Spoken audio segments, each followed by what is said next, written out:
Hola, me llamo Sergio Ramos Rodríguez y voy a presentar mi trabajo de investigación titulado Principales patologías y repercusiones, relación entre el estado físico y neuropsicológico del intérprete. El título en sí ya nos encauza prácticamente a la temática que se va a desarrollar a lo largo del trabajo de investigación. La idea principal que deriva todo este proyecto surge con la necesidad de dar respuestas y soluciones a las dolencias sufridas personalmente a lo largo de todos estos años como músico. Las lesiones físicas, las neurológicas o psicológicas son cada vez más comunes debido al alto nivel de exigencia a la que se somete un músico en sus estudios y en su perfeccionamiento. Dada la información a la que se pueda acceder como fuentes primarias, como pueden ser artículos médicos o libros de autores que han investigado a lo largo de toda su vida, podemos llegar a los siguientes objetivos. Mencionar las principales patologías a las que nos podemos enfrentar como músicos. Aportar información sobre las lesiones más comunes en los intérpretes de instrumentos de viento. Informar sobre problemas neuropsicológicos del intérprete. Realizar un estudio detallado sobre las lesiones más comunes del saxofonista en la interpretación de cada uno de los instrumentos de la familia del saxofón más demandados. Tendremos como objetivo final de la investigación publicar una tabla de ejercicios detallados para la prevención y tonificación muscular de la zona más propensa a lesionarse en el estudio del saxofón, aportando la información necesaria para aproximarse lo máximo posible a una correcta higiene postural. En el desarrollo de la investigación hemos tratado de organizar una serie de apartados que nos ayudará a llegar a un mayor entendimiento sobre los temas en cuestión. Comenzaremos con las principales patologías, unas patologías seleccionadas previamente tras su investigación. El prematuro comienzo de un músico arrastra un alto grado de probabilidad en enfermedades, esencialmente dada por una mala supervisión o por la escasa información. Como menciona Rosinet, basándose en estudios estadísticos, un 75% de los músicos o personas que estudian música sufre algún tipo de problema. Y que un 37% de esas personas que sufren algún tipo de problema son lo suficientemente importantes como para afectar a su forma de tocar o incluso para dejar de hacerlo. Otra de las patologías sería el factor cardíaco y respiratorio. Los principales afectados son instrumentistas de viento, pues al aplicar el ejercicio físico que conlleva la implicación de la respiración y el soplo, son más propensos al aumento de riesgo por desgaste. El ejercicio que desempeña el músico en una audición o concierto debería estar dentro del conocido como ejercicio aeróbico y no dentro del conocido como ejercicio anaeróbico. Debido a ese cambio, si no estamos en condiciones óptimas, los síntomas que se pueden manifestar son aumento de volumen de las cavidades cardíacas, dolor o malestar torácico, síncope, latidos irregulares del corazón, fatiga inusual o desproporcionada por el esfuerzo físico desempeñado en el momento. Con lo cual, una solución práctica, por así decirlo, sería la práctica regular de ejercicio para beneficiar el estado físico del intérprete. Otra de las patologías a tener en cuenta son los factores musculoesqueléticos. Uno de los principales problemas que favorece la aparición de las lesiones musculoesqueléticas es la forma del propio instrumento, ya que cada uno tiene unos patrones estandarizados, derivando a una patología particular, no pudiendo generalizarla. Lo idóneo sería realizar un estudio detallado a cada uno para determinar una correcta prevención. Otro de los factores que están implicados de manera directa es el propio repertorio del intérprete, pues a mayor dificultad, más horas de estudio. Esas horas de estudio mal encaminadas con una mala prevención, por así decirlo, conllevaría a futuras dolencias o futuras lesiones musculoesqueléticas.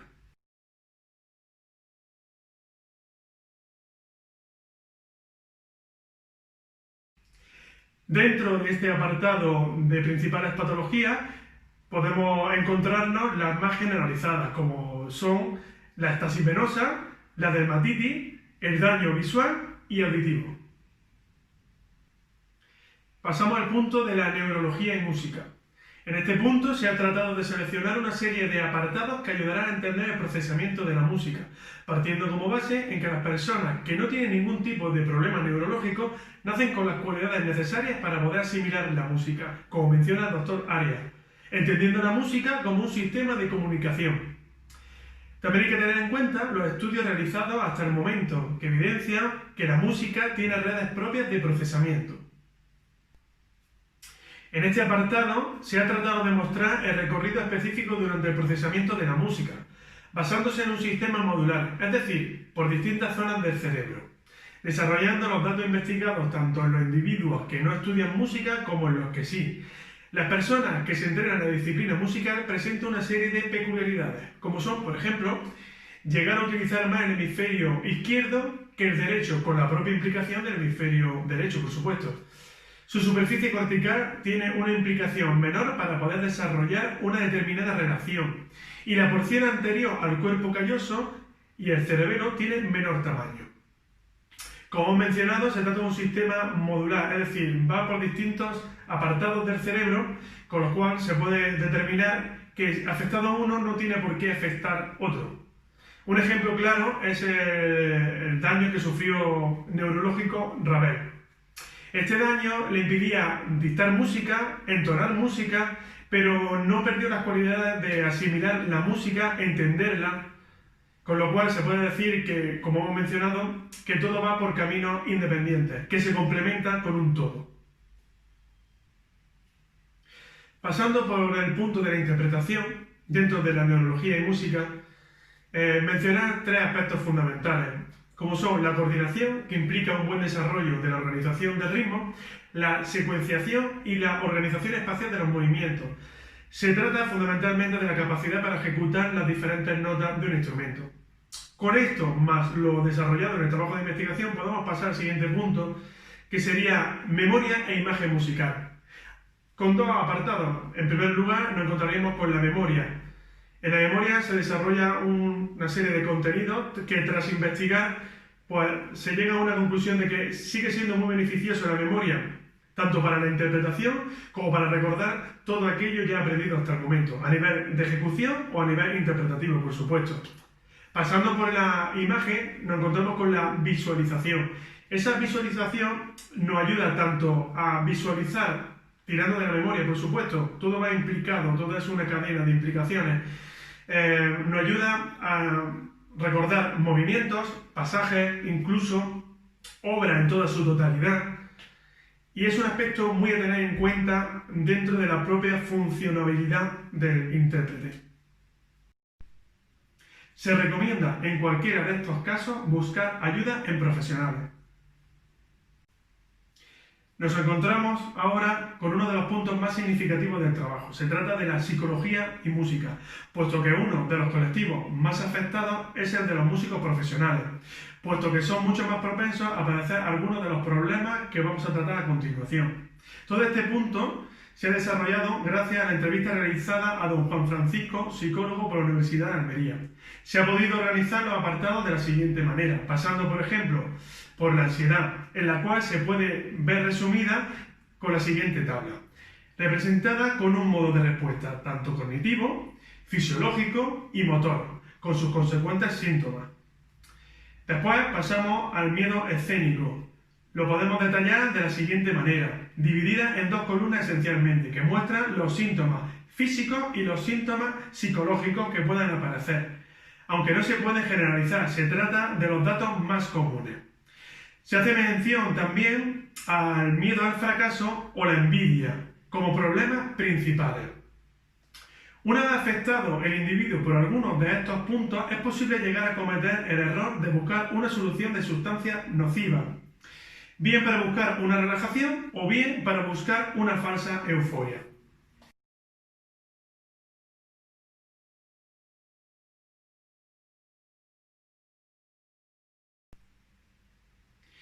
Con el punto del entrenamiento psicológico se quiere tratar de mostrar dos apartados esenciales con el fin de mejorar el autocontrol psicológico, tan necesario para la interpretación de un músico.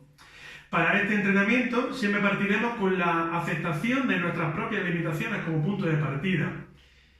Intentaremos potenciar la concentración, pues esta juega un papel fundamental a la hora de abordar futuros conciertos o audiciones, como bien se detalla en el apartado.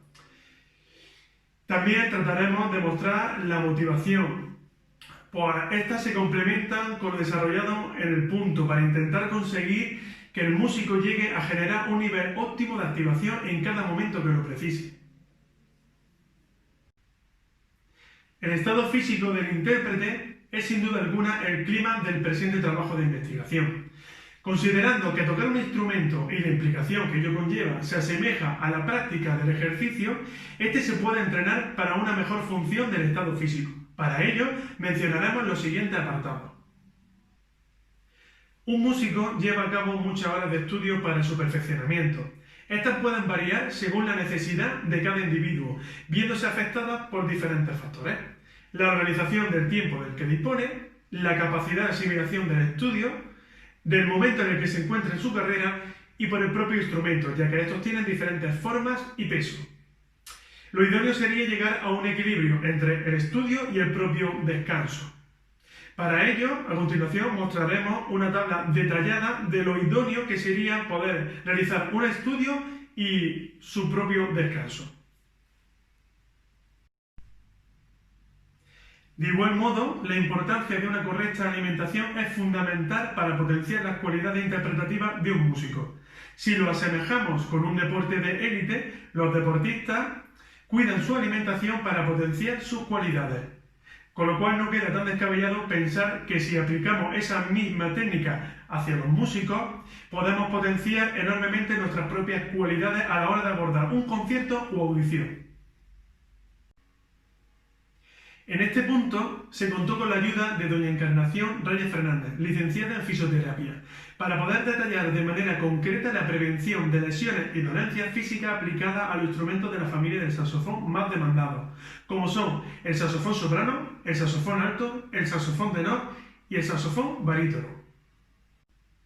La interpretación de los diferentes instrumentos mencionados exigen los mismos patrones de ejecución técnica. Es por ello que comparten algunas similitudes entre tocar de pie o sentado.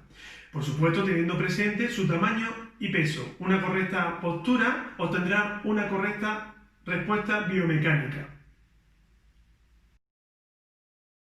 Cuando se interpreta de pie, se debe tener en cuenta reparto uniforme del peso corporal en ambos miembros inferiores, evitar la flexión anterior pronunciada de cualquier segmento cervical, mantener en la medida de lo posible la alineación correcta de las cinturas escapular y pélvica, es decir, hombros y cadera deben estar en la misma orientación en el espacio, evitar la rotación cervical, mantener rodillas semiflexionadas.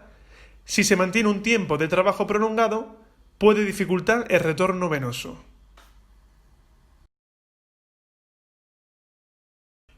Cuando se interpreta sentado, se debe tener en cuenta mantener apoyo uniforme en ambos pies en el suelo, las rodillas no deberán estar flexionadas por encima de los 90 grados para no dificultar el retorno venoso de miembros inferiores, las caderas no deberán estar flexionadas por encima de los 90 grados por el mismo motivo que el punto anterior, se debe estar apoyado en la silla sobre los isquiones, prominencia ósea inferior a la pelvis para evitar la anteversión o retroversión de la pelvis que provocan sufrimiento lumbar. Evitar la rotación asimétrica de las cinturas escapular y pélvica. Evitar la rotación cervical.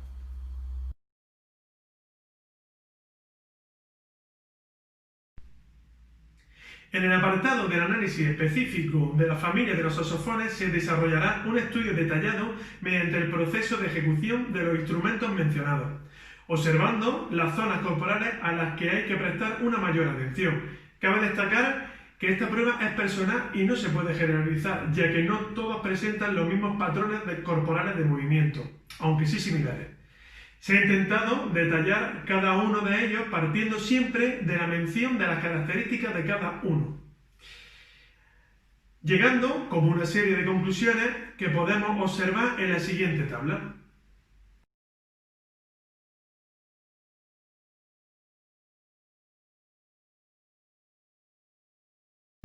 Como recomendación, siempre bajo la supervisión personal especializada, por supuesto, cabe destacar evitar malas posturas, usar un arnés que cumpla los requisitos adecuados, practicar deporte, siempre orientado al bienestar del instrumentista, un descanso adecuado y llevar una sana alimentación.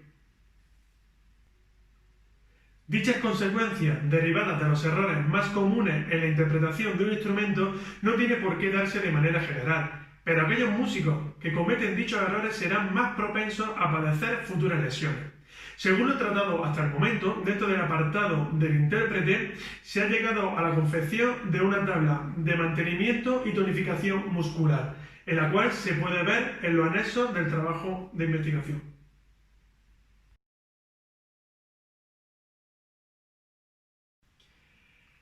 Teniendo presente los objetivos planteados a lo largo del desarrollo de la investigación, se puede llegar a las siguientes conclusiones. Con las principales patologías, se pone de manifiesto las dolencias más comunes que puede llegar a manifestar un intérprete.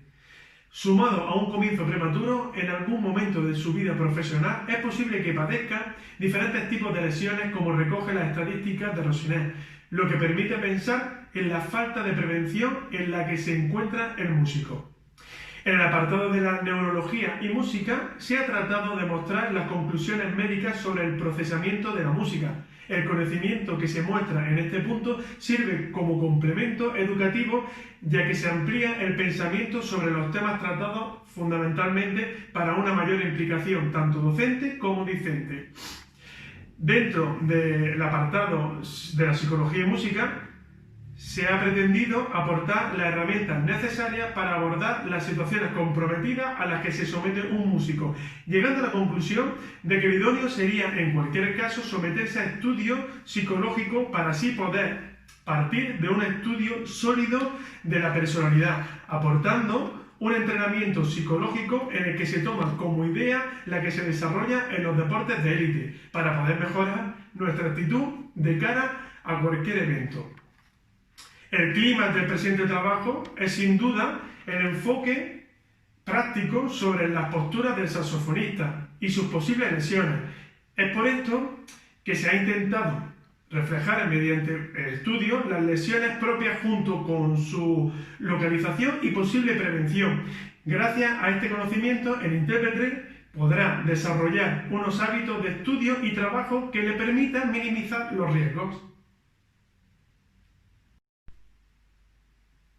A modo de valoración crítica, se puede decir que los objetivos mencionados han sido defendidos y desarrollados con éxito.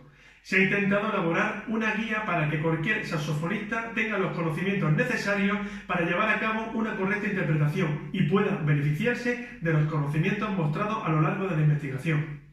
Muchas gracias.